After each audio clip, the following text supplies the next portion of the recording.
What's going on YouTube? Welcome back to the Cook Brass YouTube channel, where today we will be taking a look at a new 14.5 upper build that I have just completed. So now let's get into it. First off, if you're taking time out of your day to come and view this video, I just want to say thank you. I can never thank you enough for coming and being a part of the Cook and Brass family, for supporting the channel. Go ahead and drop a comment, like, subscribe, share the video, get us out to the algorithm so that we can go ahead and grow the channel and help it become bigger and better each and every day. So now let's get into it. So this is the 14.5 223 Wylde barrel upper that I have just completed. It is the first build of 2026. It is the first build as Cook and Brass LLC as well. But let's go ahead and take this from tip down back to the charging handle. So on this end, you have the Whip Machine SME. This is the sound mitigation equipment from them, and what it is pretty much a muzzle brake with a flash can on it. So this is a 4-inch flash can that grows on top of this muzzle brake, and the muzzle brake is semi tucked into the handguard, which I'll be honest with you, I did not plan at all to shoot this without the flash can on it whatsoever, purely because of the concussion on it. But I know that it'll shoot just fine, it'll do its job if I decide to take this flash can off. I was debating on whether to make this like a suppressor host and just throw the whip machine on there and use the Canuter valve as a semi-tucked build, but I decided not to do that because I had this laying around, which one trend that this build will show is these are all just parts that were laying around the workshop, and I just decided to grab a couple things and throw it all together. But as I stated before, we have that as the muzzle brake, the muzzle device, and the flash can. So coming back, the muzzle device is attached to a 14.5 chrome 223 Wylde Rosco barrel. I'm very excited about this barrel.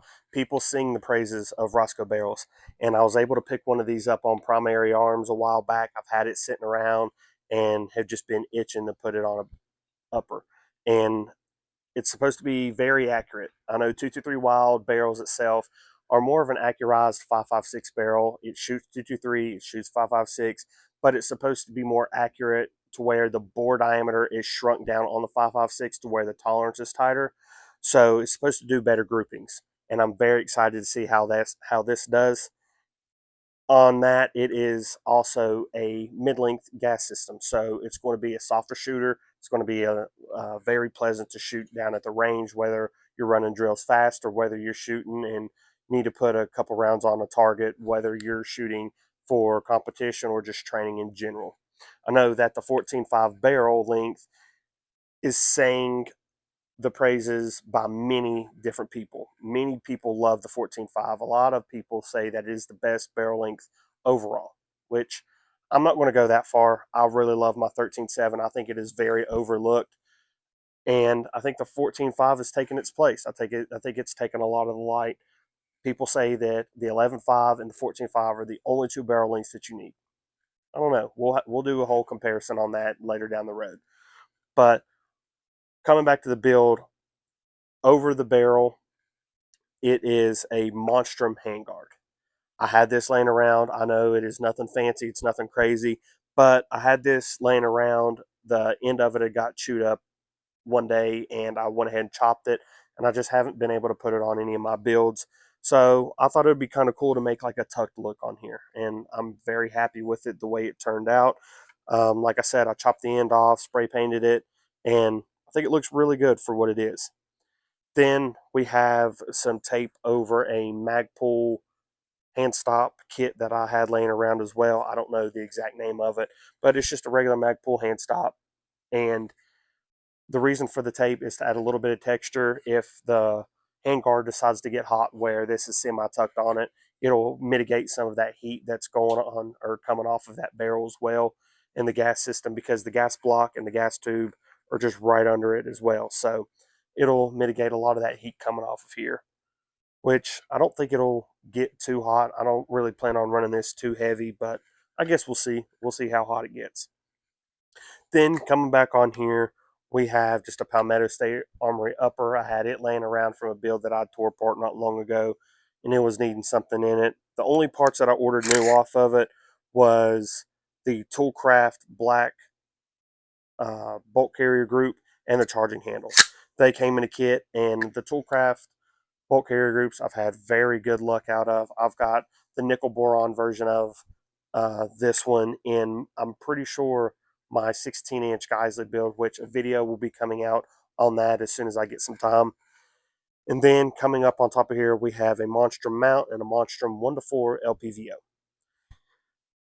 As you can see, it's a trend of just a bunch of different parts. I've had this laying around. You've seen it in a bunch of different videos, whether it be sitting in the background or on some other builds. It's a cheap LPVO. The reason that I've went through a couple Monstrum LPVOs and scopes is because I'm just testing the waters. I'm not 100% sold on the LPVO deal. I just wanted to see if I would prefer them enough to take a step up to a Vortex or a SIG, get the nicer optic, the nicer glass. So this is pretty much just a testing ground right here. And I've been pleasantly surprised on this. I know a lot of people like Monstrum and say that they have really good scopes. But yeah, this is the 14.5 upper. I'm very excited about it. Would like to see how it compares. If you would like to see a video comparing all the ARs, I can. Just go ahead and drop a comment down below or send me a message if you'd like to see it, because we have a 10.5, an 11.5, 13.5, 14.5, 16, and a 20-inch upper. So I think that pretty much covers everything other than an 18-inch or some oddball size in between. But I think we can go ahead and try to see how all these compare as far as groupings, spreadings, get something going. Just another video for the channel. But there's a few more videos that I want to do. I'd like to share my 10.5 build with you all. And I would like to share the 20-inch build. I think that's going to try to be my coyote build. I know I was listening to the Vortex podcast the other day, and they were talking about how they love running 223 for coyote hunting. So if I can get out with one of my buddies and try to go coyote hunting with them, I'd like to see and test that theory, see how that goes. And then again, I have my 16-inch go to war, or my number one rifle that I've built no matter what. It is completely my favorite. I've put the most amount of money into it, and I just love that rifle overall, and I would like to share that with you all as well. But I'm going to go ahead and throw this onto a lower and show y'all how this looks. So here it is attached to a Palmetto State Armory lower that I have laying around. I have a couple of these that I just throw around with different uppers onto. So they've been very good. Cannot complain with them whatsoever. As stated before, this is my most recent lower that I've built. I tried a Tackfire lower kit in here. The lower kit is actually CMMG, but the buffer tube kit is a Tackfire. So just wanted to try to test the water, see how all that goes, see if that's something that I would like to stock in my storefront and my business that I've got going on. And then we have the B5 stock on here. Can't ever go wrong with the B5. Then just the A2 grip. Everything else is pretty much mil spec on here, between the safety selector and the trigger and trigger guard on here. And then the CMMG lower parts kit, I'm very excited about it. I like those. I like what CMMG does a lot, whether it be as far as parts or the manufacturing on the guns that they do. Very, very quality parts, very good things. I compared it to a Palmetto State lower parts kit that I have. Also have an M&P lower parts kit, and then the CMMG. And honestly, the CMMG, you could tell that the quality is for sure there, and I'm very happy with that. But here it is. This is the full look of what it would look like as a complete build. I'm still waiting on a tax stamp to come back on some of these lowers. I know that they got bombarded with it, so waiting for that. Be very excited to get those back and run those. But yeah, here's the build. Complete 14.5 upper on a complete build, on a complete lower. So yeah, I'm very excited about this. Can't wait to get out and shoot it. I will post a follow-up video as well when I'm able to take some of these guns out and have another range day. Weather's been pretty bad recently, so hopefully we'll catch a break and be able to get out there and do some more shooting content. But if you found this video informational whatsoever. If you have any recommendations on some things I could try, whether it be barrels or parts, go ahead and drop a like or comment down below if you have any ideas or recommendations on what to do going forward. If you've made it this far into the video, I can't ever thank you enough for taking time out of your day, and I hope you have a blessed day. Thank you.